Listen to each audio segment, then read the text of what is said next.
Oh, it doesn't work? Something's not right. Let's fix that. Oh, hello, hello. Hello, everyone. My name is Steve. I'm from Steve's Thoughts and Nerd Talk. So, today we're doing a little review. We're doing the review. We're doing a review about Ahsoka. The Ahsoka series, Episode 2. And now that Episode 2 has been reviewed, I can still spoil away and give away everything. Well, anyways, I'm not going to tell you the whole story. I don't want to memorize it. It's not my intention. It's not my job. I don't get paid for that crap, and I don't want to do that. I'm here because I want to give you my review on episode 2 of Ahsoka. You see, I just finished watching it, coming off maybe about 5-10 minutes of watching Ahsoka. Oh, my computer's lying. Anyways, 5-10 minutes of watching Ahsoka, I've come to the realization, after taking some notes down, that of the issues that have stood out to me the most and have created some form of discontent. Yeah, you see my AT-AT over there. You see my... Well, anyways, ignore the room. So, one of the issues for the series, and I'm gonna take my glasses off because I see a reflective glare. One of the issues that is plaguing me with the series is that they found a relic that happens to have the location of Thrawn and where he's banished, located. That doesn't add up to me in Star Wars logic whatsoever. See, when you find a relic, artifact, a holocron, they have information about the past because information is stored on that. To have information stored about the present or the future, very rare instances do you find anything of that sort. And when it comes to the fact that the relic was found on, and the name of the planet will elude me because I've not much cared for Dathomir's, for the Night Sisters. Dathomir born, they do their pilgrimage. They have pilgrimages off world to the stars where they will spread the clan of Night Sisters, Night Witches. Now, it's the relic is what's interesting to me. It's how Ahsoka found it. That was last episode. She brings it back last episode. Needs help to unlock it last episode. So she speaks with Hera, who recommends or suggests having Sabine Wren be of assistance. Okay, whatever. So in the last episode, it was a cliffhanger. It ends. Sabine is wielding a lightsaber. Not sure why she's wielding a lightsaber. However, the episode does mention the reason much later at the end. She survived an impalement. And this is where things are getting very disappointing with Star Wars under Disney's leadership of their inability to understand how lightsabers work. When you're impaled by a lightsaber, look at Qui-Gon, for example. Qui-Gon was impaled with a lightsaber, not chest, torso, more or less lower torso. He died. Sabine survived being impaled with a lightsaber. Now, I'm not one to say, oh, well, she should have died, or good riddance, or no, she can't die. No, I don't care about that. Stay consistent with lore, please. If you're not going to do that, don't do the series at all. It's more than infuriating to know that, oh, if you cut someone from side or head off or whatever with a lightsaber, they still live. For instance, what's her name from Obi-Wan, the character nobody cares about, Reva? She was stabbed with a lightsaber. Meanwhile, all of the younglings were struck down. Separate issue, separate thing. Moving on. Now, as I mentioned, Sabine was wielding a lightsaber. The color was green. Now, the series answers it on later on, before the ending, around the third act, and it also leads to the question, because in this episode, I forget the droid's name. The comment was made that her use and her ability to be one with the Force, her ability and use of the Force is rather lacking, and it's not on par with anyone. Sad, really. Though the reference of Sabine wielding a lightsaber, her being a Jedi, is that a possibility? She would not be the first Mandalorian Jedi, or the first Force-sensitive Mandalorian. No. She would be the third. Though, if you're going to go by those born off of Mandalore, the second.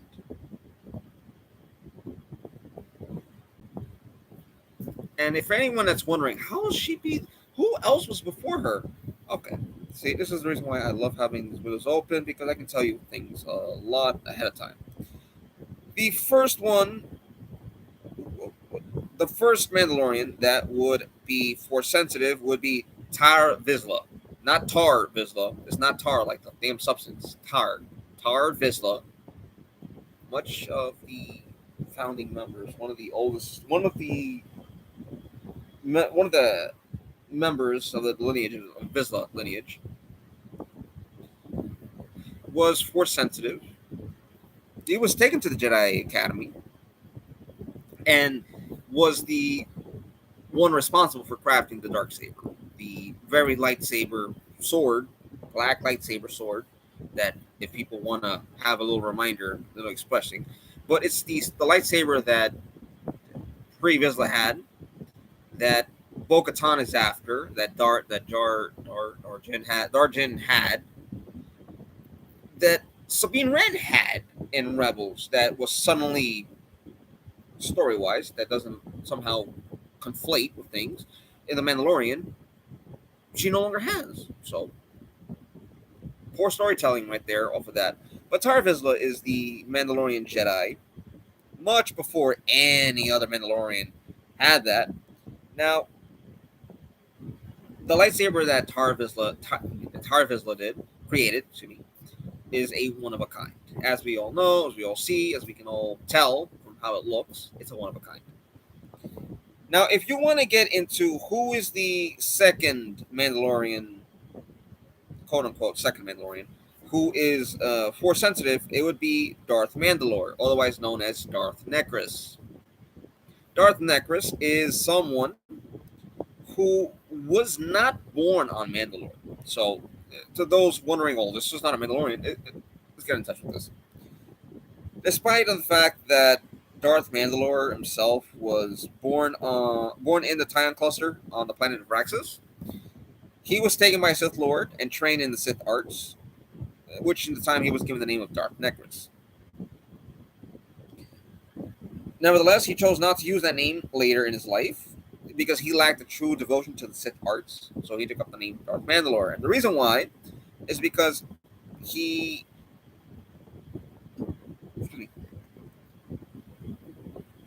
he ended up gaining control of Mandalore to an extent.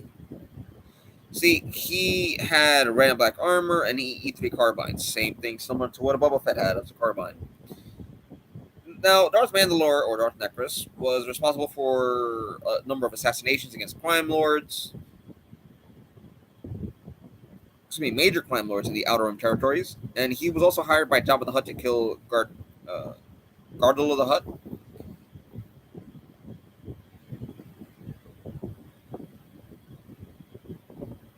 Also, in the time of Darth Mandalore, Darth Necris, it was different, very different.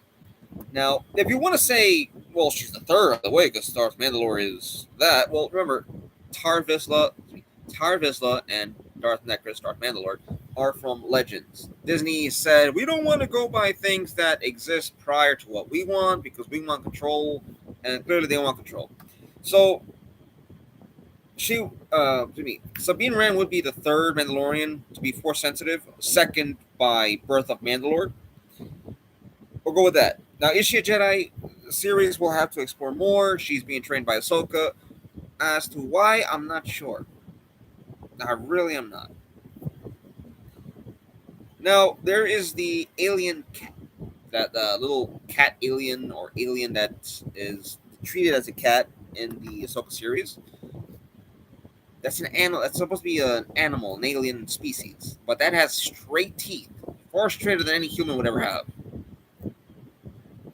Excuse me, that's my alarm.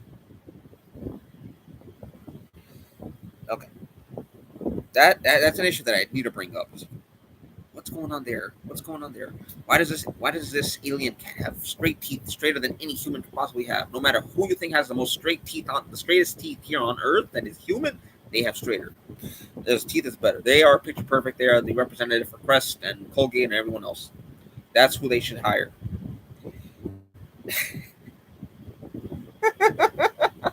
Anyways, the next issue that I really want to spend, I really want to address.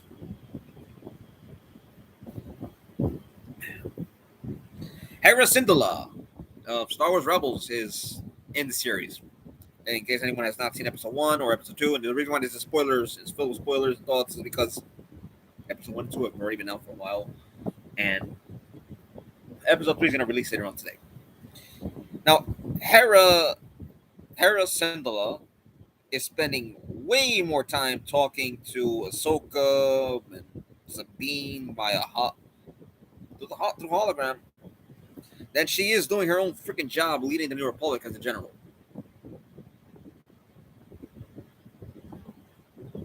She spent a whole good amount of time talking to Ahsoka on their ship, speaking to Ahsoka when she returned with the artifact, or after when she spoke with Sabine. And then when Sabine is in the med bay, she's speaking to Sabine and Ahsoka and thinking, well, if you're a general, you're doing a really bad job at it. No wonder why the Ahsoka series is discussing the issue about the Imperial remnants wanting to return or returning and war possibly breaking out. She spends more time talking on a hologram than she does doing her own job. Terrible leadership there. Now, in episode 2, we're brought to the Corellian shipyard, something that was seized by the Empire to make Star Destroyers, which is now using Star Destroyers, deconstructing Star Destroyers to build for the New Republic fleet. And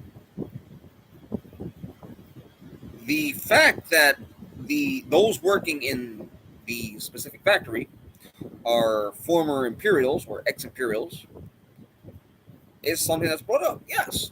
So in war, you would keep your enemies employed in some way, whether through slavery or forced labor. It's one way or another. That's how any republic, any empire has always functioned in Star Wars. It leads to question: what was the whole point of bringing it up and questioning it? A lot of Imperials only served the Empire because it was their means of life, their way of being able to make a living. For instance, those that are pro whoever or pro blue or pro green or pro red, it helps them to live. It helps them to be able to come out in life, making a living to survive, provide, and have a means to end. In the very same section of the episode, the question of why hiring ex-Imperials or former Imperials, because there's no such thing as an ex-Imperials, former Imperials, was an idea as well. Payments. See, payments is something money does talk a great deal. If you work for the Styx tribe, or the Styx clan, or whatever, the Styx Empire, and now you have the Rock Republic, does it matter? You're making money. You need a way to live. Not everyone is just an enemy because they served or had believed and followed whoever. No, that's not how it works. I will bring this up, though. Money talks was a dialogue that came up, was an answer that was, or was a statement of use of words that came up, which leads to the question: is this being a reference? Of course, it's a reference for anyone who knows the expanded universe of the Zon Consortium. Are they validating the Zon Consortium? Because if so, the Empire and Republic, the Rebellion and the Empire and Rebellion, the Galactic Civil War was never about that particular issue about freeing the galaxy and liberating it. To be honest, no. For those who are unaware, the Zon Consortium controlled behind the scenes everything that had occurred and happened during the Galactic Civil War. Yes. Zon Consortium, led by Tiber Zahn, was also the reason why the Black Sun Pirates were destroyed by Vader and the Empire.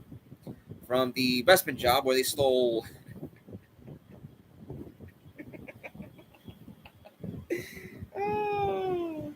carbonite gas, and they framed the Black Sun Pirates, who Mind you, we're woefully ignorantly unaware that any such thing had occurred, let alone that had happened, really. I think it was wise, really. Get rid of your enemies while also causing scenes behind that. What is it? I feel it is I feel it is a reference to the Zon Consortium. Now, as to whether or not they will be further introduced is yet to be discovered, learned, or do we have any means of identifying that? Now, apparently Sabine is or was Ahsoka Tano's former apprentice. As to why she is the apprentice to Ahsoka Tano, that we will find out further in the future. This episode didn't really explain much about that.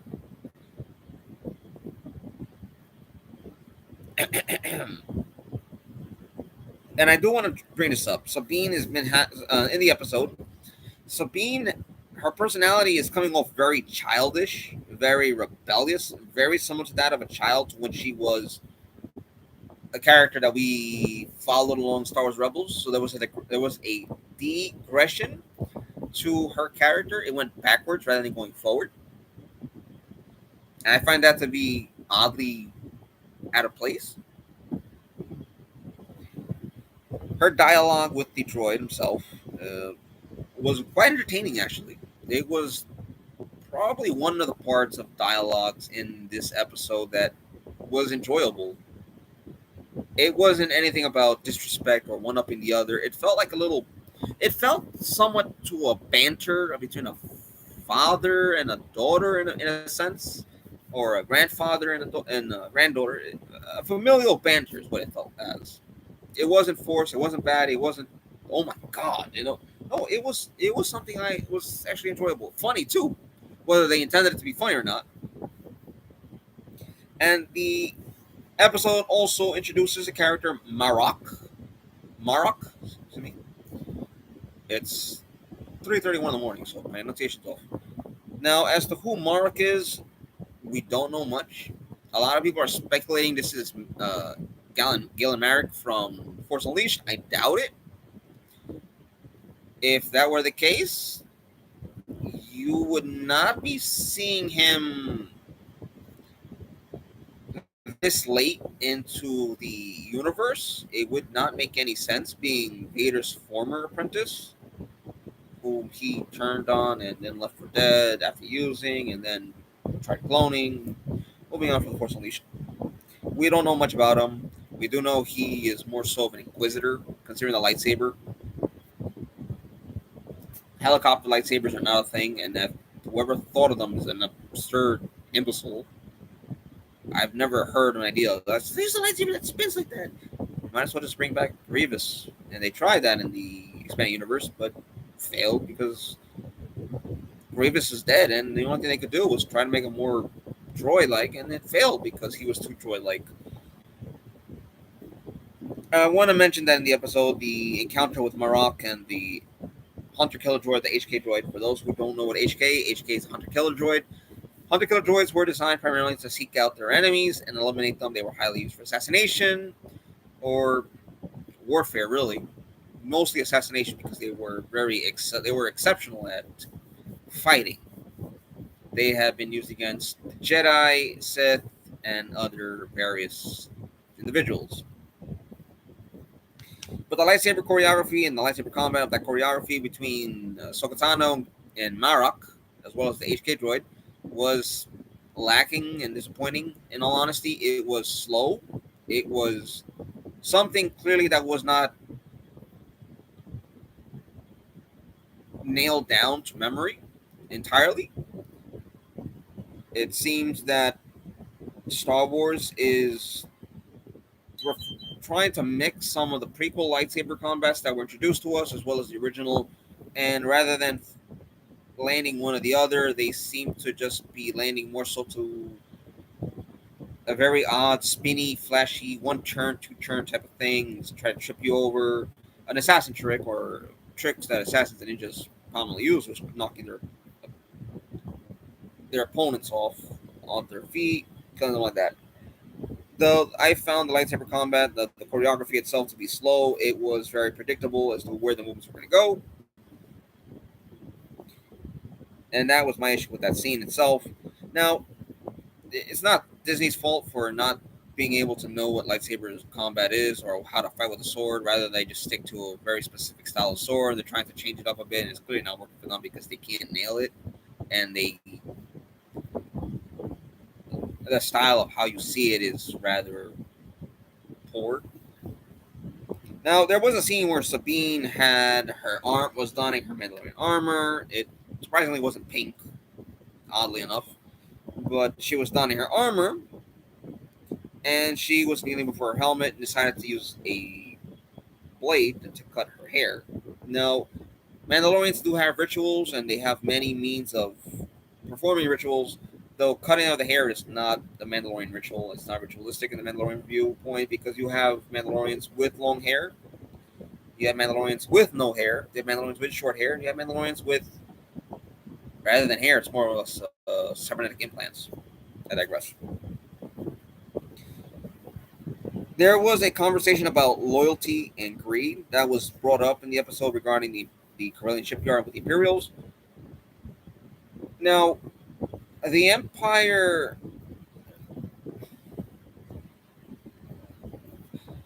There were some elements of greed, however, the Imperials were not greedy as the concept of how the episode tried to portray it. Imperials were loyal to the Empire for a cause that they believed in was just. Now, the Empire itself appeared on the surface to be evil. They were made the bad guys. On the under the surface, they were anything but bad. They had their own view of things. There was a hierarchy. There was a rule of how things work, much as to how society works, our world works, and so on such. Loyalty is one thing, and greed is another. The Empire had loyalty as one of the main factors. Greed was not a substance of the Empire per se. Imperials themselves were greedy in the sense that they sought to achieve a higher rank. Now, anyone who knows how the world works, if you get a promotion and you're promoted to the highest rank possible, you get more money. Woo! Okay. Disney needs to have a little bit better of an insight as to how they're making these statements. And I want to mention this, that on Corellia, when Ahsoka was leaving Corellia, as her ship was lifting off and flying away, Hera smiled. Okay, yeah.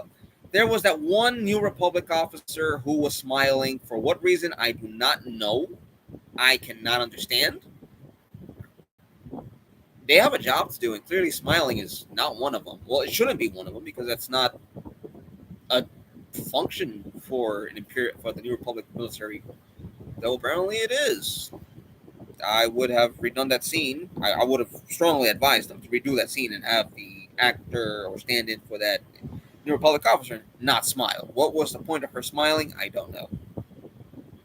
The other New Republic officer, you could tell he was trying to smile, was trying to remain serious more so, though that scene itself should have been reshot, have the officers not smile. I did not understand the purpose as to why they were smiling. Why was there a smile from them? From Hera, understandably. From them, why? Anyways, moving on. They reintroduced the mural from Rebels. We all know the very infamous mural that was made in Rebels at the ending of Rebels that had Kanan. Let's see, if I remember the character's name, we had Chopper, Kanan, Ezra, Sabine, Hera, and I forget his name. Freaking alien. Can't forget his name. But that was brought in. Clearly, that's something that is going to be focused on throughout the series, is that mural. I don't know why, but that mural is going to be a big part of the series. We will be seeing more of it. I also want to mention this from the scene in Corellia where they were arresting former Imperials, or the former Imperial shipyard workers that were both being arrested. Now, the Imperials that were behind the whole issue as to the transport and everything that was going on, they were killed.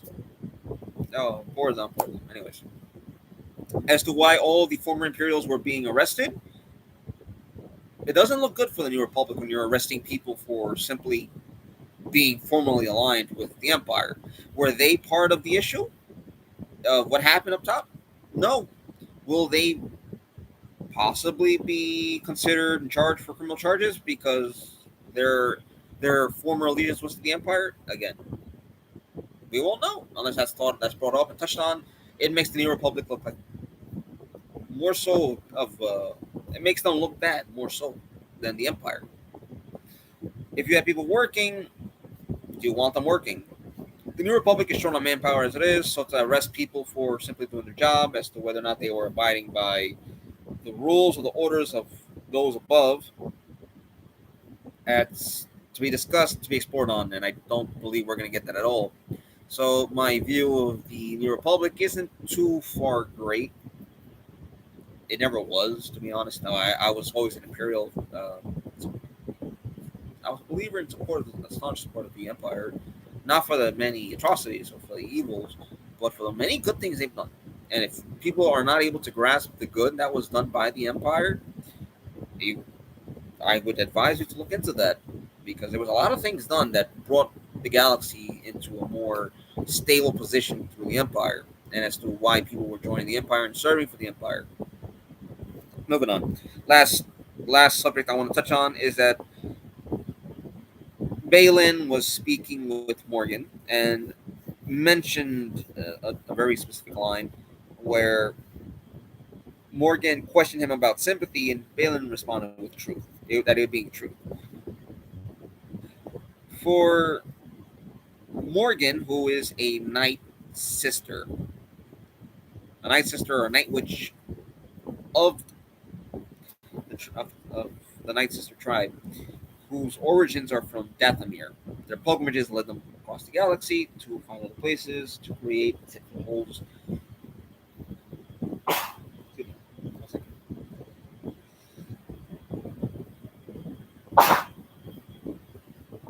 Excuse me. My cat's sleeping. Nothing happened. But to have that line brought up, it shows that there is distrust between her and Balin already. As to why that being, because Balin simply said the truth and she views it as sympathy. Now, if you want to say anything to do with that line, you can view it as from the Avengers. Loki told Thor sympathy before rolling off. Irrelevant though. Jedi are naturally sympathetic. They're no matter if they're good or bad, Jedi are drawn towards sympathy because it's in their teachings, it's in their training. However, Jedi are also taught to be realistic, look at the truth, move on with the moments of time. So if in the time if you're sympathetic and there's truth to why you're sympathetic, that's that. The line being that it's a shame because there's so few Jedi left, or there's so few Jedi. It is a reference to Order 66, to the Jedi Hunt, the Jedi Purge, to the sacking of Coruscant itself. It references a lot of things. And to the people who are unaware of these, I would strongly look into the sacking of Coruscant. This is pre-Republic that turned to the Empire. This is the old Republic. To the Jedi Purge and Order 66, we're talking about what happened after Anakin had pretty much been responsible for stopping Mace Windu and saving Darth Sidious or Chief Palpatine or Emperor Palpatine, if you want to call him that. And more on so. These are the references that I picked up on, or there's additional from a lot. All that I've mentioned was the references. All that I mentioned. Again, this is all of my opinion, all of my thoughts. If you like the episode, great. Good for you. If you want to watch the episode, I by all means do watch it. If you feel that you want to watch it, I will not stop you. I will not deter you. I had some investment in this episode, and then there were parts where I was not really drawn to it. My attention was, oh, hey, look, clock. I should probably think of this. Oh, something happened. Okay. There are elements, and again, when it comes to Dave Filoni's storytelling, I want him to be consistent. I want him to be lore accurate to things, and I want him to remain committed to the very already existing rules and laws of Star Wars. Is he doing so? Well, in the first two episodes, I don't feel too assured that he is, though we have more to come. And there's another episode coming out later today. I will be watching it later today. I will be reviewing it. I will be well, maybe not review it the same day it comes out, but I'll watch it and I'll review it at a later time. More so when it comes closer towards the next episode, because people would like to have a chance to watch it if they haven't watched it. If not, well, I hope my review has been of somewhat of enlightening. And if there's anything else, I would say when it comes to Star Wars, fans are very skeptical right now for the fact that Disney has delivered nothing but disappointment consistently. And I hope that they are able to, if possible, pick up the ball. Anyways, my name is Steve. I'm from Steve. This is Steve Stalls and Nerd Talk. I hope that you've enjoyed my content. If you do, hit a like, hit subscribe, and hit that notification bell for further updates. Ladies and gentlemen, I want to thank you for staying with me. Have a good night.